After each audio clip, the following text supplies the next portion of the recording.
Hello everyone, welcome to Workstatus. In this video, we are going to know about the payroll settings. To enable the payroll for your organization, you have to come up to the admin account and you have to come up to the site navigation bar. Under the settings, you will be able to find payroll settings. Now, for here, you will be able to see a screen like this where you have to do a selection of some of the elements. You have to select the day of the week from which you want to have your payroll start. Then you have to select from the list of the check boxes where you can include all of the timesheet of the members, or you can include billable or approved. You can also include the timesheets which are billable or pending, which are non-billable or approved, or non-billable and pending.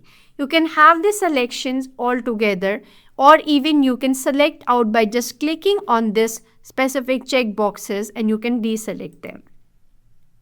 Whichever you have included, these only the timesheets will be included in the payroll for the processing.